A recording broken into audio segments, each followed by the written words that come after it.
Welcome back, everyone, to the deep dive. Today we're going to try to tackle something that can really make or break a team.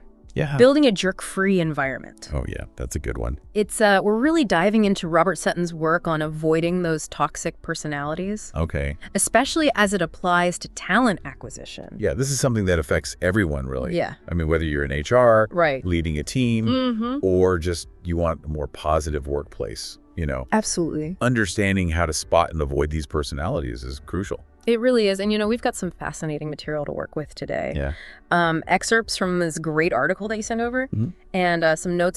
This is UnitiQ, the best fractional HR and talent acquisition service company. Please like this video and subscribe to our channel. It is important for us together with the YouTube algorithms. Okay. A company that seems to have a really interesting approach. Interesting. Sutton doesn't sugarcoat things. No, he doesn't. He straight up calls them jerks. Right. But we're really talking about anyone who creates that toxic atmosphere. Yes. Through, manipulation, right, bullying, or just plain negativity. Negativity. Yeah. What's interesting is that Sutton dives into the science behind this. I like that. Exploring things like the pecking order dynamic at work. Yeah, that's a great place to start, actually. Okay. The pecking order concept comes from animal behavior studies. Right. But it's incredibly relevant to human hierarchies as well. Fascinating. It is. So how does this play out in the workplace? Well, especially in like a hiring context. Think about it. You have candidates vying for the same role. Right. Each trying to present themselves as the best fit. Sure. There's inherent competition there. Yeah. Then you have hiring managers. Okay. Some of whom might be more focused on asserting their authority or pushing for a favorite candidate, even if it's not in the best interest of the team. Oh, so it sounds like this dynamic could easily lead to some bad hiring decisions. Exactly. Especially if someone's more concerned with winning that pecking order battle than finding the right candidate. Exactly. Recognizing this dynamic is the first step. Oh. So for those involved in hiring, being aware of your own position in the pecking order, as well as the motivations of others, is key. Okay. Are you overly focused on showcasing your own expertise or genuinely trying to find the best fit for the team? Right. Are you giving in to a hiring manager's pressure? Yeah. Or advocating for what's best for the company in the long run? These are critical questions to ask yourself. Yeah. Wow. So how can we mitigate the negative effects of this pecking order in the hiring process? Well, I mean, what do we do? Well, Sutton suggests focusing on facts over emotions. Okay. And setting clear boundaries. Right. For example, if a hiring manager is pushing for a candidate who's showing some red flags, don't be afraid to push back. Okay. Remind them of the objective criteria and the long-term goals of the team. Okay, that makes sense. Yeah. But let's move on to another crucial aspect of building jerk-free teams. Sure. Recognizing manipulation. Yeah, this is something Sutton emphasizes throughout his work. Okay. He argues that manipulative behavior can be subtle. Right. Especially in a professional setting. So it's essential to know what to look for. Yeah. Particularly during the hiring process. So what are some examples of manipulative behavior in a hiring context? But could be a candidate who oversells themselves, exaggerating their accomplishments. Oh, yeah. Or taking credit for the work of others. Right. Or, as we discussed with the pecking order example, it could be a hiring manager who pushes for a favorite candidate.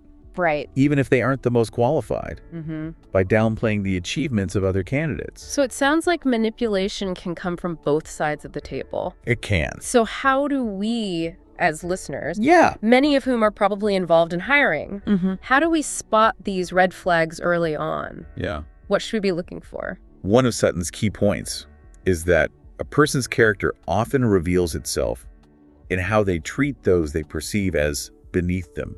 That's a great point. Yeah. It's easy to be charming and professional when you're trying to impress a hiring manager. Right.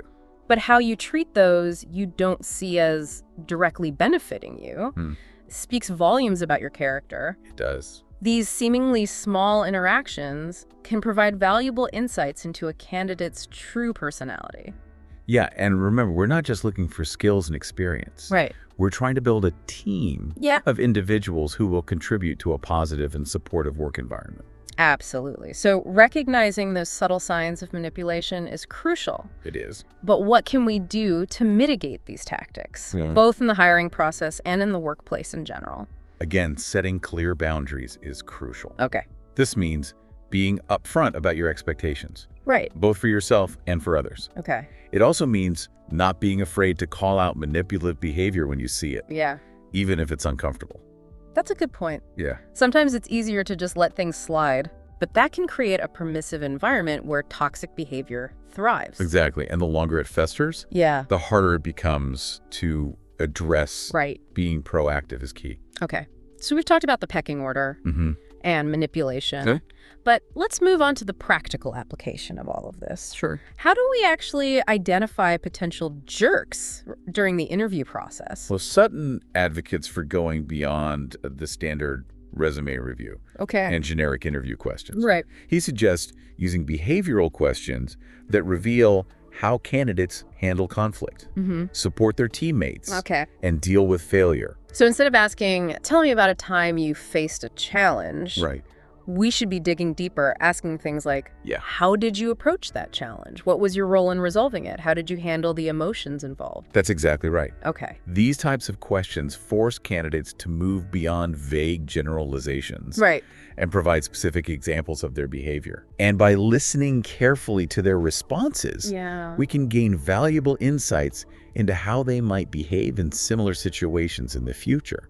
It seems like the key here is to really listen for those subtle clues. It is. The way they frame their responses, the language they use, the emotions they express. Precisely. It's about reading between the lines, Right. paying attention to the subtext, Okay. and looking for patterns in their behavior. Mm-hmm. Do they take ownership of their mistakes? Are they quick to blame others? Do they show empathy and understanding towards those involved? Yeah. These are the kinds of insights that can help us avoid hiring someone who might seem great on paper, Right. but could end up being a toxic addition to the team. This is really fascinating stuff. It is. It's making me rethink my entire approach to interviewing. That's the power of Sutton's work. Wow. He challenges us to look beyond the surface and consider the long-term impact of our decisions. I think we've covered a lot of ground here. Way From through. the science behind pecking order behavior to recognizing manipulation tactics. Right. And using behavioral questions to identify potential jerks during interviews. Right. But before we wrap up this part of our deep dive, I want to touch on something you mentioned earlier. Okay. UnitiQ, Yeah. this company that seems to be putting all of this into practice. They're definitely doing some interesting things in the realm of talent acquisition. Okay. What caught my eye was their emphasis on hiring based on values. So it's not just about finding someone with the right skills and experience, Right. but also ensuring that they align with the company's culture and values. Exactly. UnitiQ recognizes that a bad hire can have a ripple effect throughout the organization, It can. damaging morale, Yep. productivity, and even the company's reputation. Yes. They're taking a proactive approach to identifying and avoiding those potential jerks Right. before they even get through the door. Before they even get through the door, yeah. I'm really curious to learn more about how they approach this. I think our listener will be too. I think their approach could provide some valuable takeaways for anyone involved in hiring. Let's delve into UnitQ in more detail when we return for part 2 of our deep dive. So we've been talking about how to spot those potential jerks during the hiring process. Right. But you might be wondering, Yeah, are some people just wired that way? that's a great question. It makes me think of nature versus nurture. Are some people just predisposed to be jerks? Right. Or is it something that develops over time due to environmental factors? Well, Sutton touches on this through a fascinating connection to the marshmallow test. Oh, yeah. You know, that classic study on delayed gratification where Yeah. kids are tempted with a marshmallow, Uh-huh. but if they wait, they get 2. Oh, yeah, I remember hearing about that. Yeah. It's always interesting to see which kids can resist that immediate temptation Yeah. and hold out for a bigger reward later. Right. But how does that relate to jerk behavior? Well, Sutton suggests that those who are more impulsive, Okay. those who can't resist that marshmallow, Yeah. might be more prone to jerk behavior down the line. He's not saying it's a direct correlation, Right. but there's some evidence to suggest that people who prioritize immediate gratification over long-term goals Okay. might be more likely to engage in behaviors that benefit themselves, even at the expense of others. Okay, I see the connection. Yeah. But does that mean we should be screening candidates based on their ability to delay gratification? Should we be offering marshmallows in the interview room? Not quite. Okay. It's not about labeling people or making sweeping judgments. Right. But the marshmallow test connection does highlight the importance of understanding different personality types. Okay. Some individuals are naturally more impulsive, while others are more inclined to think about the long-term consequences of their actions. So how do we apply this understanding to building jerk-free teams? Yeah. It sounds like we can't simply avoid hiring anyone who exhibits any level of impulsivity. Exactly. Remember, Sutton isn't advocating for creating teams of identical personality types. Okay. In fact, diverse teams with a range of perspectives and approaches can be incredibly valuable. Sure. The key is to create structures that allow those more impulsive types to thrive without becoming toxic to the team. Can you give us some examples of what those structures might look like? Absolutely. Okay. Clear guidelines, open communication channels, Right. and well-defined roles and responsibilities are crucial. Okay. It's also about providing opportunities for feedback and coaching, Right. helping individuals understand how their actions impact others and learn to channel their impulsivity in a more constructive way. It sounds like it's not just about avoiding jerks altogether, Right. but about managing those different personality styles Yeah. effectively. Exactly. And creating an environment where everyone can contribute their unique strengths. Exactly. And that brings us to another important concept that Sutton highlights. Okay. The distinction between responsibility and accountability. Oh, yeah, I remember reading about that. Yeah. But honestly, I sometimes get those two terms mixed up. Sure.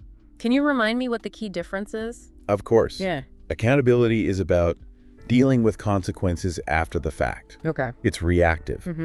Responsibility, on the other hand, is about proactively shaping outcomes. Okay. It's about taking ownership, Right. anticipating potential problems, and taking initiative to prevent them.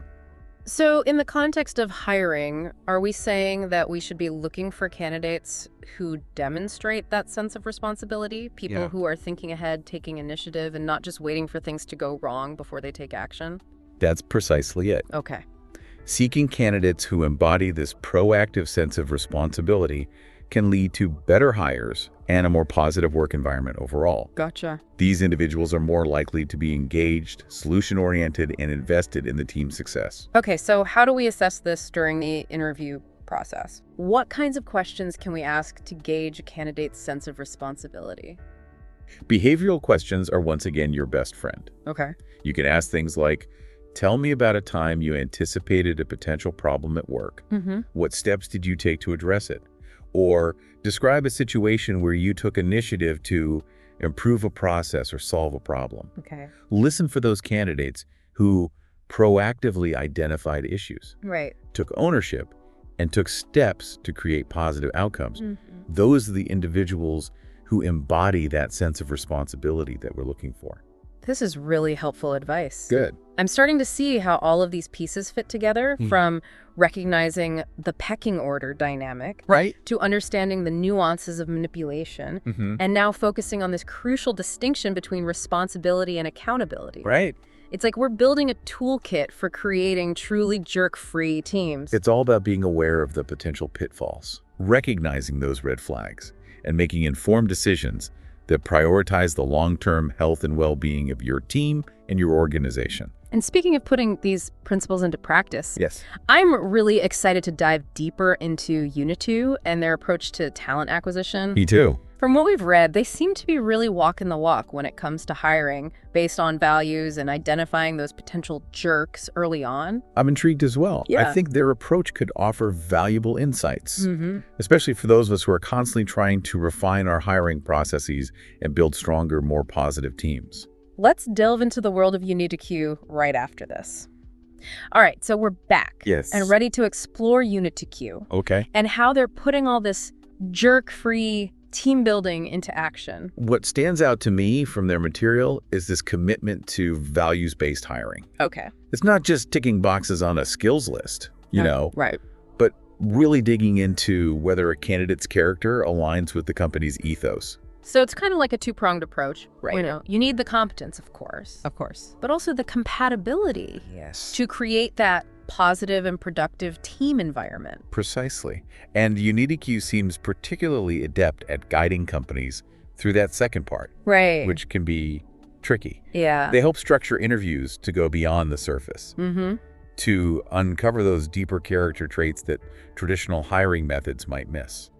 Can you give an example of how they might do that? Sure, imagine you're interviewing for a role that requires collaboration. Okay. UnitiQ might suggest asking a candidate to describe a time they had to work with someone whose work style was drastically different from their own. How did they navigate that? Okay. Did they try to understand the other person's perspective? Right. Were they able to find common ground and achieve a positive outcome? That's a really smart approach. Yeah. You're not just getting a theoretical answer, Right. but a real-life example of how they've handled a potentially challenging situation. Exactly. And by probing further, Yep. you can get a sense of their emotional intelligence, Okay. their conflict resolution skills, their ability to adapt and collaborate. Right. All crucial indicators of whether they'd fit into a jerk-free environment. It also seems like this approach would help weed out those candidates It does. who might be skilled at presenting a polished facade, Yes. but whose actions don't match their words. Absolutely. UnitiQ's focus on behavioral questions and real-life examples helps strip away that facade and get to the heart of who the candidate really is. Yeah. They're not just relying on gut feelings or charisma, Right. but on concrete evidence of a candidate's past behavior, Right. which is often a strong predictor of future behavior. I'm really impressed with their approach. Me too. It seems both practical and insightful. It is. And it aligns perfectly with everything we've been discussing today. It's refreshing to see a company that's not only talk about building jerk-free teams, Yeah. but actually providing the tools and guidance to make it happen. So as we wrap up this deep dive, Okay. what are the key takeaways you hope our listener walks away with today? Well, first and foremost, I hope they have a heightened awareness Okay. of the impact that jerks can have on a team and the importance of being proactive in preventing them from taking root. And we've equipped them with some practical strategies to do just that, right? Absolutely, from understanding the pecking order dynamic and recognizing manipulation tactics Right. to asking the right behavioral questions in interviews Right. and focusing on values-based hiring. We've covered a lot of ground today. But beyond the practical tips, I think the bigger takeaway is the importance of being mindful and intentional Yes. when it comes to building teams. It is. It's not just about filling roles, it's about creating a positive, supportive, and productive environment where everyone can thrive. I couldn't agree more. And if we're all a little bit more aware of the dynamics at play, Right. the red flags to watch out for, and the questions to ask, We can collectively create workplaces that are not only successful, but also genuinely enjoyable to be a part of. So here's a final thought-provoking question for you, our listener, to ponder. Okay. If character is as important as skill, how can you ensure you're not overlooking red flags in your own hiring decisions or even in your current team dynamics? Yeah. What steps can you take starting today to create a jerk-free environment where everyone feels valued, respected, and empowered to do their best work? Good question. For a deeper dive, definitely check out Robert Sutton's work. And until next time, keep diving deep. If you like what we do, please like and subscribe to our channel. This is all for today. See you in the next episode.